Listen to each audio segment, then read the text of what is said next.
Good morning friends, मैं हूं आपका दोस्त संदीप सैनी और आप देख रहे हो इंडस्ट्रियल एक्सपर्ट। आज की इस वीडियो में स्टडी करेंगे नेचर ऑफ लाइटनिंग, मतलब जो आसमानी बिजली अर्थ पर गिरती है उसका नेचर कैसा है और उससे हम कैसे बच सकते हैं। तो सबसे पहले लाइटनिंग का नेचर समझते हैं कि जब भी लाइटनिंग जनरेट होती है तो उसकी वोल्टेज की वैल्यू ऑलमोस्ट 300 मिलियन वोल्ट तक हो सकती है। इसका मतलब 3 लाख किलो वोल्ट या फिर आप इसको 300 मेगा वोल्ट भी बोल सकते हो। और अगर अम्पेयर की बात करें तो ये अपने अंदर 30,000 अम्पेयर तक कैरी कर सकती है। इसके द्वारा जनरेट किया गया टेम्परेचर 30,000 डिग्री सेल्सियस तक हो सकता है, जो कि सूरज के सरफेस से 6 टाइम हायर होता है, क्योंकि सूरज का सरफेस भी सिर्फ 6,000 डिग्री सेल्सियस तक का टेम्परेचर जनरेट करता है। लाइटनिंग की स्पीड ऑलमोस्ट 3 लाख किलोमीटर पर सेकंड होती है। 3 लाख किलोमीटर पर सेकंड का मतलब है मून टू अर्थ की दूरी ये सिर्फ 1.3 सेकंड में कवर कर लेगी। और इसके साथ एक बात और याद रखना, जो बिजली हम अपने घरों में यूज करते हैं उसकी स्पीड भी ऑलमोस्ट लाइटनिंग के बराबर होती है। मतलब अगर आप यहाँ धरती पे कोई स्विच ऑन करो तो 1.3 सेकंड में मून पे कोई लाइट ऑन हो सकती है, अगर आप इतनी लंबी वायर डाल सको। इसी से आप अंदाजा लगा सकते हो कि लाइटनिंग कितनी पावरफुल होती है। अगर हम आईएमडी की रिपोर्ट की माने तो आसमानी बिजली के कारण हर साल इंडिया में 2500 से 3000 लोगों की मौत होती है। एवरी ईयर इसकी डेथ परसेंटेज इंक्रीज हो रही है। अगर 2019 और 20 की बात करें तो उसमें 1.38 लाइटनिंग स्ट्राइक हुई। 2020-21 में लाइटनिंग स्ट्राइक की गिनती इंडिया में 34% से इंक्रीज होकर 1.85 करोड़ तक पहुंच गई थी। मतलब ऑलमोस्ट 47 लाख स्ट्राइक्स ज्यादा हुई थी 2019 और 20 के मुकाबले। पंजाब के कंपैरिजन में बिहार, यूपी, एमपी, उड़ीसा, झारखंड में बहुत ज्यादा फैटलिटीज होती हैं, लेकिन धीरे धीरे पंजाब में भी इसकी परसेंटेज इंक्रीज होती जा रही है। लाइटनिंग का इफेक्ट 89% मेल्स, 5% फीमेल्स और 6% चिल्ड्रंस पे देखने को मिलता है। मेल्स पे इसका इफेक्ट इसलिए ज्यादा देखने को मिलता है क्योंकि वो वर्किंग के लिए आउटडोर अकेले रहते हैं, और इसका ज्यादा असर हमें रेनी और समर सीजन में देखने को मिलता है। अब बात करते हैं लाइटनिंग पैदा कैसे होती है। बारिश के दिनों में स्टॉर्म की वजह से बारिश, आइस और स्नो के पार्टिकल जब भी आपस में टकराते हैं तो बादलों में जो पॉजिटिव और नेगेटिव चार्ज होते हैं उनमें इम्बैलेंस इंक्रीज होता है।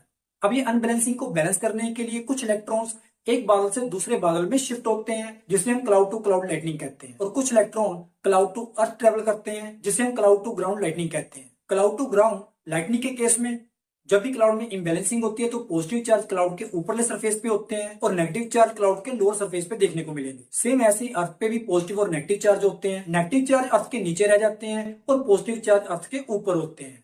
और हमें पता है नेगेटिव और पॉजिटिव चार्ज एक दूसरे की तरफ अट्रैक्ट होते हैं, जिसकी वजह से लाइटनिंग स्ट्राइक होती है। ये लाइटनिंग बहुत ज्यादा हॉट होती है और इसकी फ्लैश आसपास की एयर को सन सरफेस से भी 6 टाइम ज्यादा हॉट करती है, क्योंकि एयर पहले बहुत ठंडी होती है और जैसे ही बहुत ज्यादा गर्म होती है तो एयर रैपिडली एक्सपैंड और वाइब्रेट होती है, जिसकी वजह से लाइटनिंग के कुछ सेकंड के बाद हमें गड़गड़ाहट की आवाज सुनाई देती है, जिसे हम थंडर बोलते हैं। अब बात करते हैं लाइटनिंग हमें नुकसान कैसे पहुंचाती है और इससे हम कैसे बच सकते हैं। अगर किसी क्राउडेड स्टेडियम में लाइटनिंग स्ट्राइक होती है तो उस पॉइंट के 50 फीट रेडियस वाले एरिया में 1 से 2 फैटलिटीज होती हैं और 10-12 पीपल इंजर्ड होते हैं। कभी कभी 100 फीट के एरिया वाले लोग भी इंजर हो सकते हैं। ये बिल्कुल उतना ही नुकसान करती है जितना आपको हैंड ग्रेनेड के रेडियस में आने से होता है। और जब भी कोई स्ट्राइक करती है तो उस ग्राउंड में कुछ टाइम के लिए करंट फ्लो होता है। अगर आप ऐसी सिचुएशन में हो कि लाइटनिंग स्ट्राइक बिल्कुल आपके पास में हुई है या फिर कोई वायर केबल टूटकर जमीन पर गिरी हुई है, तब आपको अपना एक्सपोजर ग्राउंड से मिनिमाइज करना है। मतलब आपको अपने पैरों को बिल्कुल क्लोज करना है और ग्राउंड पे लेटना नहीं है। लाइटनिंग स्ट्राइक के केस में अगर आपके फर्स्ट फीट के ऊपर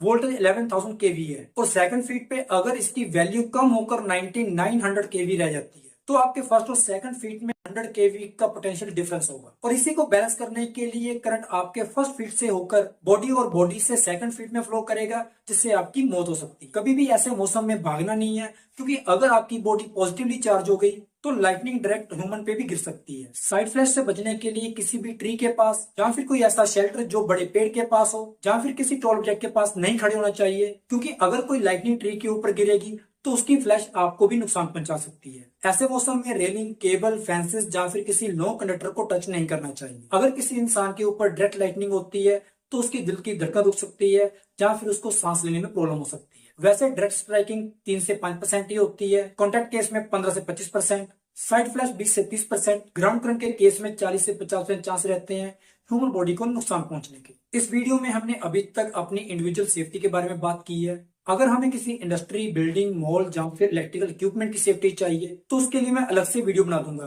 क्योंकि उसमें बहुत सारी डिटेल में बातें करनी पड़ेंगी और साथ में कुछ कैलकुलेशन लेनी पड़ेगी। तो उम्मीद है दोस्तों आपको मेरी इस वीडियो से नेचर ऑफ लाइटनिंग और उससे कैसे हम बच सकते हैं के बारे में कंप्लीट नॉलेज मिल गई होगी। अगर आपको मेरी वीडियो अच्छी लगती है प्लीज लाइक एंड शेयर कीजिए और मेरी न्यू वीडियो का नोटिफिकेशन पाने के लिए प्लीज मेरे चैनल को सब्सक्राइब कीजिए। Thank you.